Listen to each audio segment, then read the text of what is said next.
Fala meu povo, tudo bem? Eu sou o professor Renato Amigo, seu professor de Química, e é com muito prazer que eu venho gravar hoje a aula de número 8 do primeiro bloco de aulas, o bloco das aulas de Química Geral e Inorgânica. Se você quiser maiores informações sobre o nosso projeto, você vai entrar lá no site www.quimicadoamigo.com.br e vai ter acesso a todas as nossas listas dos 3 blocos de aulas.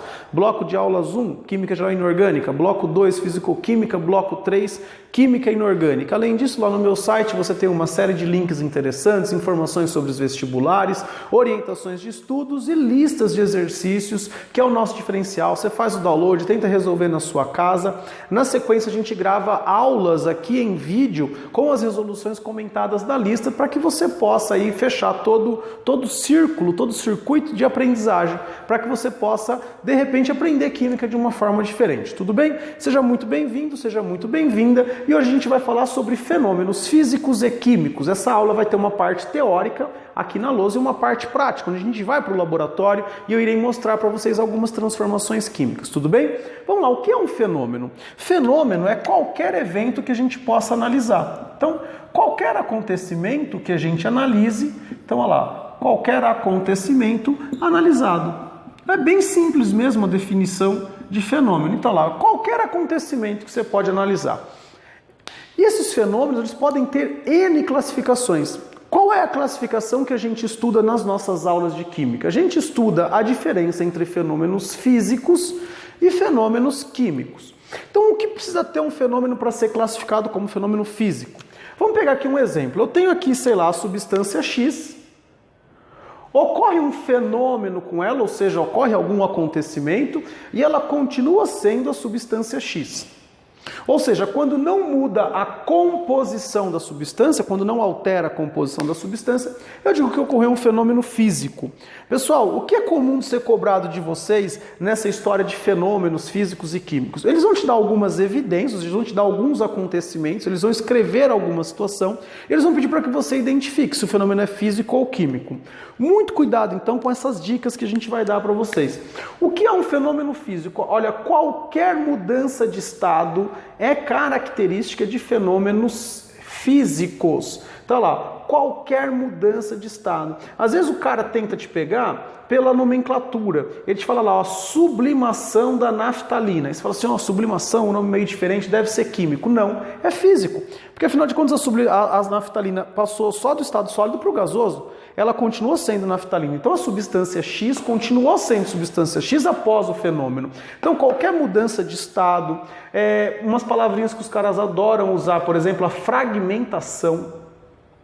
Poxa vida, fragmentação, fragmentar alguma coisa, é simplesmente mudar ela de tamanho. Muda a forma, muda tamanho, enfim, qualquer dessas informações para vocês são características de fenômenos físicos. Por exemplo, a queda de um objeto, né? A queda de um objeto, a mudança de forma, enfim, todas essas mudanças são características de fenômenos físicos, mas muito cuidado com isso aqui, olha aqui, ó, mudança de estado. Essa aqui é a mais importante, onde tem mais pegadinha, onde a galera acaba caindo mais. Tudo bem? Fenômeno físico muito simples. O que é um fenômeno químico? Eu tenho aqui uma substância X, acontece alguma coisa e ela se transforma numa substância Y, ou seja, fenômeno químico é quando eu tenho a mudança da minha substância, ou seja, quando eu tenho a formação de uma nova substância. E essa formação de novas substâncias, presta muita atenção, você como identifica a formação de uma nova substância? Pessoal, só tem um jeito, análise das propriedades.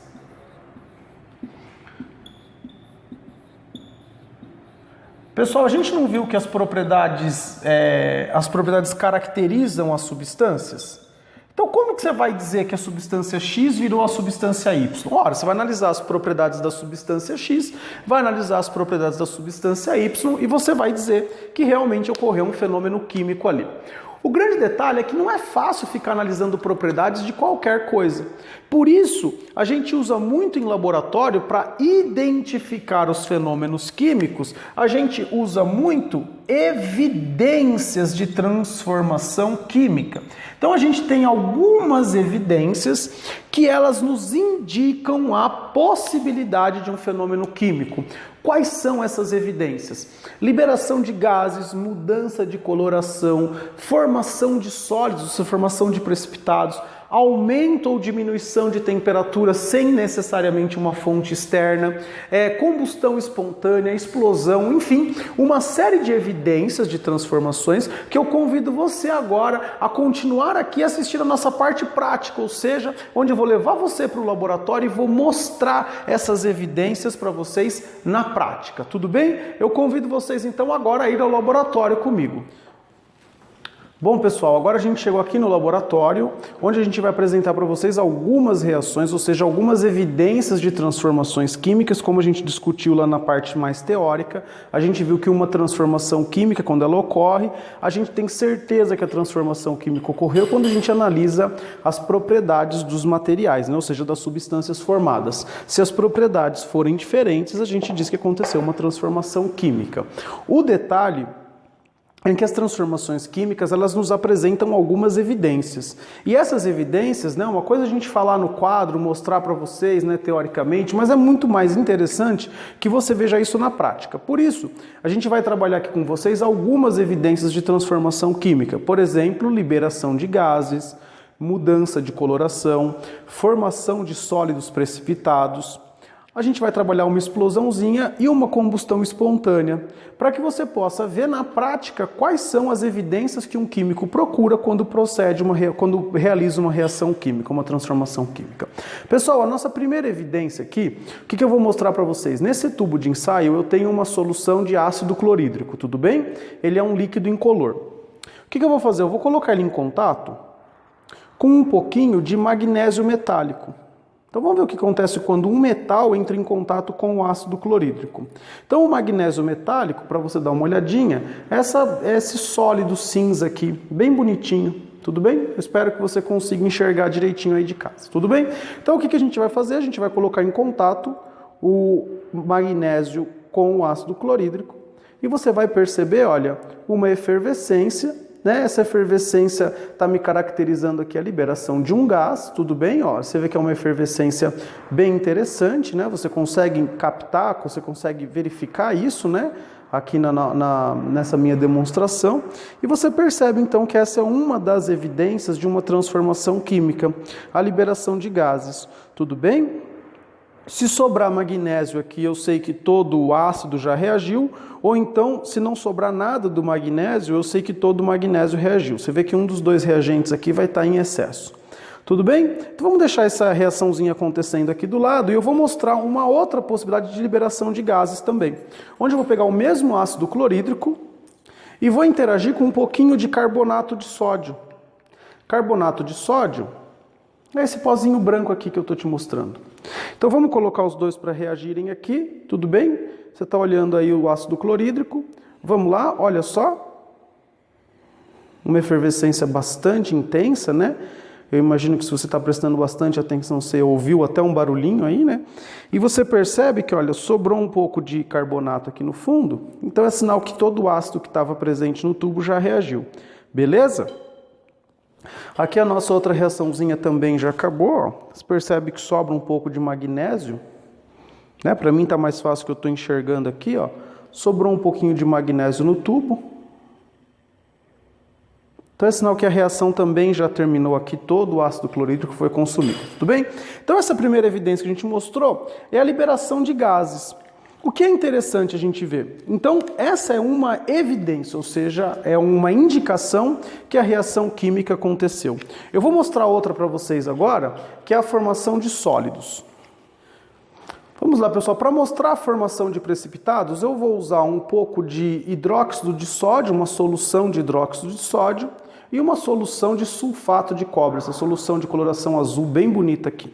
O que vai acontecer? Eu vou colocar a solução de sulfato de cobre em contato com essa minha solução de hidróxido de sódio. Eu espero que você preste bastante atenção no que vai acontecer à medida que o sulfato de cobre vai entrando em contato com a solução de hidróxido de sódio. Quer ver? Dá uma olhadinha aí, ó. Presta bastante atenção. vai cair agora uma gotinha de sulfato de cobre. Olha o que está acontecendo. Olha, você percebeu que na interação entre o sulfato de cobre e o hidróxido de sódio ocorreu a formação de um precipitado, ou seja, um sólido a partir da mistura de dois líquidos, né? Você vê que não é a formação de um sólido porque eu esfriei a solução, né? Eu não congelei isso aqui. Na verdade, isso aqui foi uma transformação química que ocorreu e formou um pouquinho aqui do sólido. Agora eu vou colocar todo o meu hidróxido, todo o meu sulfato de cobre aqui, ó, e você percebe que formou um precipitado aí bem gelatinoso, né? Então essa aqui é uma outra evidência de transformação química, é a formação de precipitados. Tudo bem? Pessoal, uma outra evidência de transformação química é a mudança de coloração. Para isso eu vou usar novamente aqui uma soluçãozinha de sulfato de cobre, né? Você vê que ela está bem azulzinha, e eu vou usar aqui um pedacinho de palha de aço. Você vai ver que essa reação também vai ser uma reação que eu vou mostrar para vocês quando a gente for trabalhar o conceito de pilha, oxidação, redução, enfim. Mas agora eu quero que você perceba a parte qualitativa dessa transformação, onde eu vou mergulhar a minha palha de aço aqui na minha soluçãozinha com sulfato de cobre. Então você percebe que aqui, ó, eu mergulhei bem, tudo bem? Então tá aqui, tá mergulhado, a gente vai deixar isso aqui interagindo por um pouquinho de tempo. Eu não sei se você consegue perceber, mas já há uma clara mudança aqui de coloração, mas eu vou deixar a reação terminar. Você obviamente não consegue perceber aí no vídeo, essa solução ela está liberando um pouco de calor, né? Então o tubo, o becker aqui está ficando um pouquinho aquecido, e você já percebe que a palha de aço que foi adicionada aqui, ela está sofrendo uma mudança de coloração. Olha só, eu vou tirar aqui, que enfim, a reação já ocorreu, e olha só o que aconteceu com a palha de aço. Ela não oxidou, por mais que pareça que ela está enferrujada. O que aconteceu com a palha de aço foi que o cobre que estava na solução de sulfato de cobre, ele depositou na palha de aço. Tudo bem? Isso é uma reação de simples troca. E você vê que a evidência dessa transformação, além da mudança de coloração da palha de aço, é a pequena elevação de temperatura que tem aqui, mas essa evidência você infelizmente não consegue perceber com o vídeo. Tudo bem? Eu vou deixar aqui mais um tempinho, porque eu gostaria que depois você comparasse a coloração da solução antes e depois da transformação. Porque antes da transformação, você lembra que ela estava bem azulada, né? Então a gente vai deixar essa transformação ocorrendo aqui e depois no final do vídeo a gente volta mostrando como que ficou a cor da solução do sulfato de cobre, tudo bem? Olha pessoal, eu acho que já tá bom aqui, ó, né, a palha de aço. Ó, eu vou tirar a palha de aço aqui, eu tô de luva, não tem problema nenhum. E olha como ficou a coloração do sulfato que era sulfato de cobre, né? Olha o que aconteceu com a coloração. Então você percebe que a reação química que ocorreu aqui foi uma reação de deposição do cobre aqui na palha de aço e o ferro da palha de aço foi para a solução. Então o sulfato de ferro não é azul.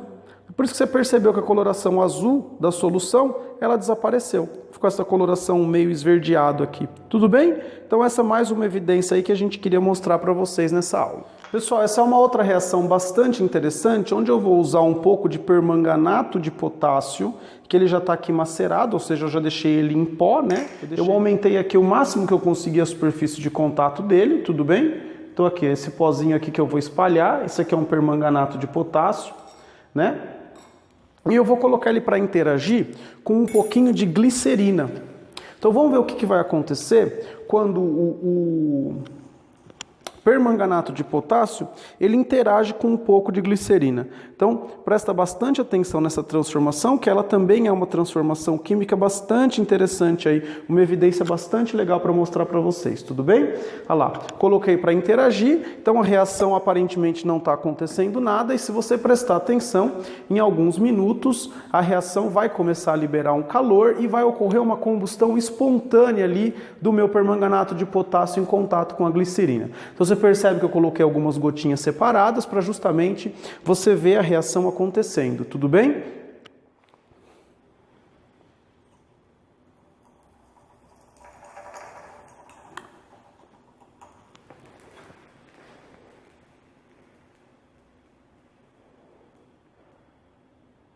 Olha lá, então você percebe que foi uma reação que teve uma combustão, ou seja, né, uma queima espontânea. Você vê que eu não precisei ir lá colocar nada, acender nada. A combustão foi uma combustão espontânea, tudo bem? Então essa também é uma reação aí bastante interessante para a gente fazer. E você olha que aquele cristalzinho que eu tinha colocado, aquele pozinho, ó, ele também mudou um pouco de cor, né? Eu espero que você consiga enxergar aí, né? O foco agora tá bem legal, ó. Então você vê que também mudou de cor aquele pozinho marrom que eu tinha colocado aqui. Tudo bem? Então, aí mais uma reaçãozinha. Pessoal, uma outra coisa interessante que a gente pode fazer é testar as propriedades das substâncias, uma vez que na interação eu tenho uma evidência, né? Ou seja, eu desconfio que a transformação química ocorreu, mas eu não tenho certeza. Então eu só tenho certeza da transformação química quando a gente testa as propriedades dos materiais formados, tudo bem? Eu trago uma reação aqui que eu julgo ser uma reação bastante interessante, né? Pelo menos em aula aí com os alunos presenciais, essa é uma reação que a galera gosta bastante, é uma reação de teste de gases. Então o que eu tenho aqui, ó? Eu tenho 2 Erlenmeyers, e eu coloquei dentro de cada uma dessas bexigas, em uma bexiga eu coloquei o magnésio metálico, você viu que libera gás em meio ácido, e eu também coloquei na outra bexiga o carbonato de sódio, que você viu que também libera gás. Então, para aprisionar o gás, eu vou usar a bexiga. O que acontece? Eu vou deixar o gás cair, ó. Você percebe que eu deixei o sólido cair, aliás, né? Você percebe que aqui a reação teve a liberação de gás, né? A bexiguinha está enchendo aqui. Eu vou fazer a mesma coisa aqui. Então você percebe que também tem liberação de gás. E como na reação que a gente fez, né, no tubinho de ensaio, a reação com o magnésio foi um pouco mais lenta em comparação com a reação do carbonato, tá? Então aqui, ó, eu consegui agora coletar uma quantidade suficiente de cada um desses gases. E o que a gente vai fazer? A gente vai testar qual é o comportamento desses gases frente a uma chama. Tudo bem? Então eu vou encostar aqui uma chama e eu vou verificar qual é o comportamento de cada um dos gases. Vamos pegar aqui primeiro esse gás formado. Você vê que a bexiguinha já está murchando, né? Então a gente vai ser um pouco ágil aqui para pegar e tentar colocar fogo no gás que foi formado aqui. Você vê que não acontece absolutamente nada. Encostei a chaminha aqui, ela simplesmente furou a bexiga, a reação continua ocorrendo, ou seja, continua ocorrendo aqui a liberação de gás, mas nada além disso. Então esse gás aqui a gente pode dizer que é um gás que não é inflamável. Porém, o outro gás formado, eu desconfio que seja um gás inflamável. E como que eu testo a propriedade de inflamabilidade? Eu tenho que colocar fogo, não tem outro jeito. Não dá para eu olhar para o gás e imaginar, pô, esse gás aqui é inflamável. Por isso a gente faz um teste, o mesmo teste que a gente fez com o outro, a gente vai fazer com esse aqui. Agora eu vou me afastar um pouco, eu vou usar uma vela para poder ter a minha chama aqui aproximada, e eu espero que você preste bastante atenção na reação química que vai acontecer agora. Eu acho que você deve ter percebido que esse gás aqui parece que é um gás inflamável, né? Então você vê... Bom, pessoal, eu espero que vocês tenham gostado dessa aula prática, essa nossa ida até o laboratório, uma vez que eu gosto muito de ter essa aula, né? De fazer essa aula com os meus alunos reais, né? De mostrar para eles as evidências das transformações, e eu faço o mesmo com vocês, meus alunos virtuais. Pessoal, vamos lá, que eu tenho um exemplo de uma transformação química lá. Quando eu interajo enxofre com ferro, sob determinadas condições eu formo sulfato ferroso. Vamos acompanhar aqui como que variam as propriedades dessas substâncias. Olha, o enxofre tem densidade 2,07. O ponto de fusão dele é de 115 graus Celsius e a cor dele é uma coloração amarela. O ferro já tem outras propriedades, uma vez que é uma substância diferente do enxofre. 7,87 gramas por centímetro cúbico densidade, ponto de fusão 1538 graus Celsius e coloração cinza. Quando ocorre a transformação química, ou seja, quando ocorre o fenômeno e há uma transformação química, as propriedades mudam. Olha as propriedades do sulfeto ferroso. 4,74 gramas por centímetros cúbicos de densidade, 1188 de ponto de fusão e a coloração é preta. Você vê que as propriedades que a gente mede, né, densidade e ponto de fusão, elas são intermediárias aqui, né? Então você vê que a gente teve uma formação de uma nova substância porque as propriedades são diferentes daquelas propriedades que eu tinha nos meus materiais. Tudo bem?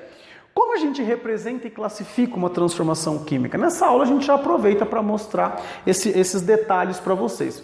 Uma equação química ela é representada dessa forma aqui. O pessoal sempre vai ter uma seta e essa setinha ela separa Tudo que está antes da seta, eu vou classificar, eu vou chamar de reagentes. Tudo bem? Às vezes o enunciado fala, o reagente tal, não sei o que, você vai ter que olhar antes da seta, ok? E depois da seta é o que eu vou classificar, ou seja, o que eu vou chamar de produto. Tudo bem? Então, numa transformação química, os meus reagentes se transformam em produtos. E essas reações elas podem ser classificadas conforme a quantidade de reagentes que eu tenho, a quantidade de produtos que são formados. Isso é uma classificação um pouco antiga, está até um pouco meio que desaparecendo dos vestibulares, mas não custa nada a gente colocar aqui, tudo bem? Digamos que eu tenha um reagente A mais um reagente B, formando o produto C. Você percebe então que eu tenho dois reagentes formando um único produto? Pois é, essa reação a gente classifica ela como reação de síntese, tá? É uma reação de síntese, onde eu pego dois reagentes e transformo em um único produto, tudo bem? Eu estou juntando os reagentes para formar o produto. Mas ainda pode ter a reação em que um único reagente dê origem a mais do que um produto. Essa reação a gente chama de decomposição. Reação de decomposição. A gente classifica ela como uma reação de decomposição.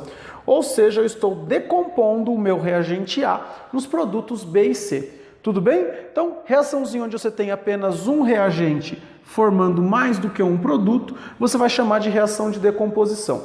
Eu ainda tenho um outro tipo de reação, por exemplo, foi aquela reação que a gente viu quando eu coloquei a palha de aço no sulfato de cobre, ocorreu uma reação de deslocamento ou uma reação de simples troca. Onde o que acontece nessa reação? Aqui eu tenho o meu reagente AB, tudo bem? Esse A vai entrar no lugar do C e o C vai entrar no lugar do A. Então o que acontece aqui? Eu fiz uma troca. Eu fiz uma troca simples, onde eu vou ter o meu produto CB mais o A. Então você percebe que aqui eu tinha um reagente sozinho e aqui eu tenho um outro reagente sozinho. Essa reação a gente classifica como reação de simples troca. E se eu não tiver uma simples troca, por exemplo, eu tenho aqui o AB mais o CD. Vamos ver o que acontece aqui, ó. O que vai acontecer? O C vai entrar no lugar do A e o A vai entrar no lugar do C, formando dois novos compostos. Aqui eu tenho a reação que eu classifico como reação de dupla troca. E olha o que eu vou formar aqui, ó. Eu vou formar o CB mais o AD. Veja só que interessante. Então aqui a gente tem uma reação de dupla troca. Pessoal, essa classificação já não é tão cobrada mais em vestibular, até porque ela é bastante simples, mas a gente vai ver a aplicação principalmente dessas duas reações aqui. Essa reação aqui a gente vai ver bastante no processo de formação de pilhas, e essa reação aqui a gente vê muito no processo de neutralização, porque na verdade uma neutralização nada mais é do que uma reação de dupla troca. A gente inclusive tem uma aula para falar só sobre alguns tipos de reações de dupla troca, tudo bem? Pessoal, eu espero que você tenha gostado dessa aula de fenômenos, que você tenha gostado de participar dessa aula prática que a gente fez lá no laboratório. Se você gostou dessa aula, por favor, curta, compartilhe nas suas redes sociais. Se você tem alguma dúvida, sugestão, crítica ou elogio, deixe aqui nos comentários. Você pode deixar tanto aqui no YouTube como mandar um e-mail para mim lá no meu site. Você pode mandar e-mail no duvidas@quimicadoamigo.com.br ou no contato@quimicadoamigo.com.br. No mais, eu tenho só que agradecer a sua presença. Realmente é um prazer ter você aqui. E o que eu tenho a dizer a você é beijo, tchau!